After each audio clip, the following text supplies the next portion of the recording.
Matemática financeira no dia a dia. O conceito de matemática financeira pode se resumir ao estudo do comportamento do dinheiro ao longo do tempo, segundo a forma como está empregado, de maneira a maximizar um resultado positivo. Também pode ser utilizado para comprar duas ou mais alternativas, buscando sempre aquela que acarrete mais benefícios.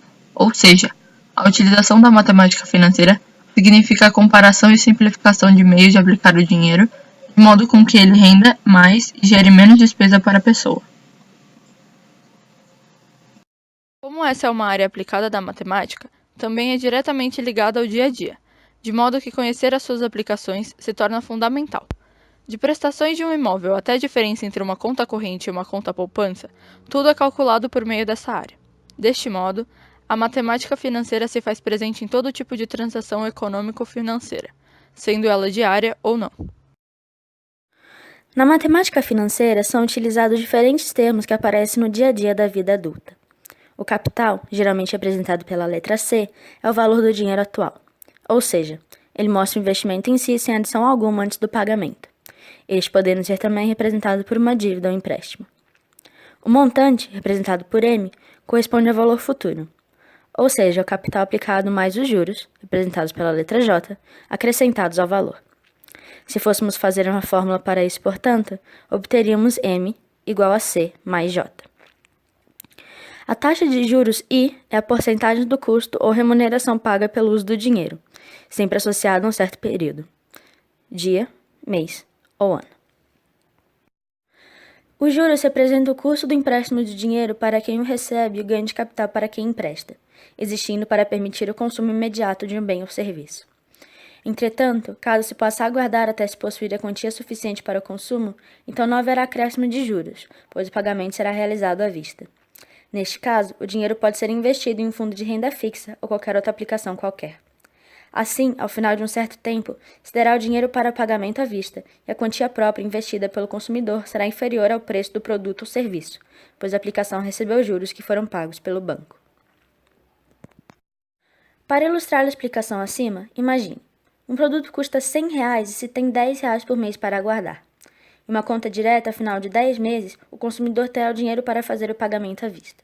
Entretanto, se a cada mês o consumidor investir os R$10 em uma aplicação financeira qualquer, receberá juros do banco e, ao final, precisará de menos do que R$100 do próprio bolso, exatamente porque o banco foi remunerando o dinheiro aplicado ao longo do tempo.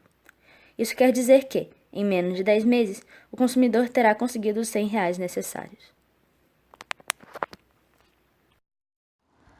Referente aos juros, existem apenas dois tipos, os simples e os compostos. O juros simples, que se define pelo valor imutável da taxa de juros, sempre é calculado sobre o capital inicial emprestado ou aplicado. Ou seja, os juros simples são o capital multiplicado pela taxa e pelo período de tempo, ou na fórmula J é igual a C vezes I vezes T, sendo T o período de tempo. Entretanto, como chegaríamos a ela? Considere essa situação. Se temos um capital, uma taxa de juros de 10% e 3 meses para pagar, de acordo com as condições pré-estabelecidas acima, ocorreria o seguinte: no primeiro mês, o total seria o capital mais 0,1% vezes o capital. No segundo mês, seria o capital mais 0,1 vezes o capital. E no terceiro mês, a mesma coisa. Assim, com a soma dos três juros, obteríamos juros é igual a 0,1 vezes o capital vezes 3, ou J é igual a C vezes I vezes T. É importante também notar que, nesse caso, o montante corresponderia a capital vezes 1 mais I vezes T, já que o montante é igual a capital mais juros. Juros compostos são os juros de cada intervalo de tempo, calculados a partir do saldo no início de cada um. Ou seja, cada intervalo de tempo possui uma taxa que é acrescentada em cima da taxa incorporada no último intervalo. Deste modo, chegamos à seguinte fórmula para os juros compostos. O montante equivale ao capital multiplicado pela soma de 1 com a taxa, representando o mês, elevado pelo período de tempo. M é igual a C vezes 1 mais I elevado a T.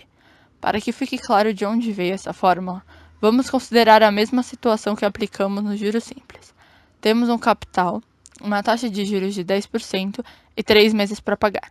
No primeiro mês, o montante seria igual a C mais 0,1 vezes C, ou seja, C vezes 1 mais 0,1.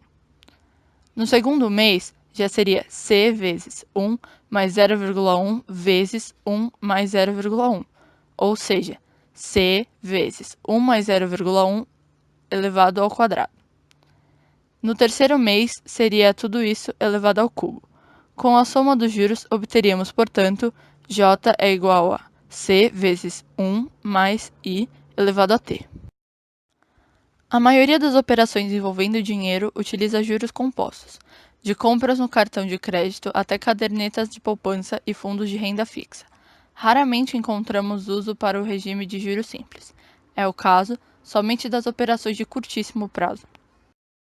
Para que fique mais claro o modo de aplicação dos juros simples, vamos resolver um problema?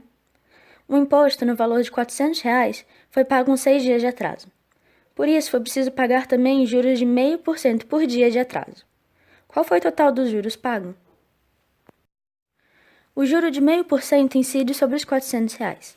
Por isso, efetuamos 0,005 vezes 400, que equivalem a R$ 2. É importante notar que, neste caso, o resultado obtido representa o juro simples de apenas um dia. Em 6 dias, portanto, teremos 6 vezes 2, que equivalem a R$ 12. No cálculo acima, como o juro correspondente se mantém inalterado nos outros dias, dizemos que se trata de juro simples. O imposto devido sempre corresponde ao capital. Note também que a fórmula é obtida pois acabamos por multiplicar sempre o capital pela taxa e pelo tempo, e com isso chega-se à fórmula J é igual a C vezes I vezes T. Juros compostos. Exercício de exemplificação. Como os juros compostos podem ser um pouco complicados, vamos resolver um problema juntos para servir de exemplo. Uma pessoa fez um empréstimo de R$ 1.000, a taxa de 10% ao montante no juro composto. Quanto ela pagará para quitar a dívida em um único pagamento após 3 meses? Bem, se a pessoa quitasse a dívida após um mês, o montante a pagar seria o capital mais 10% dele, ou seja, 110% do capital, ou 1,1 vezes o capital. Assim, ao multiplicarmos 1,1 por 1.000, obtemos 1.100, que seria o dinheiro a se pagar. Entretanto, se ela quisesse quitar a dívida após 2 meses do empréstimo, o montante seria equivalente ao montante do primeiro mês, já com os juros compostos adicionados, mais 10% dele, o que equivaleria a 110% do montante do mês 1. Portanto, o montante do segundo mês equivaleria a 1,1 vezes o montante do primeiro, ou 1,1 vezes 1.100, o que equivaleria a 1.210. O mesmo também aconteceria no final do terceiro e último mês, e com isso, a fórmula J é igual a C vezes 1 mais I elevado a T já pode ser observada. O montante a pagar seria equivalente ao montante do mês 2 mais 10% dele, ou seja, 1,1 vezes 1.210, que equivale a 1.331. Portanto, para responder à questão inicial, após 3 meses no regime de juros compostos, a pessoa teria que pagar R$ 1.331. Note também que 10% de juros compostos ao mês não equivalem a 30% de juros simples em 3 meses. Neste caso, os juros simples resultam a R$ 300.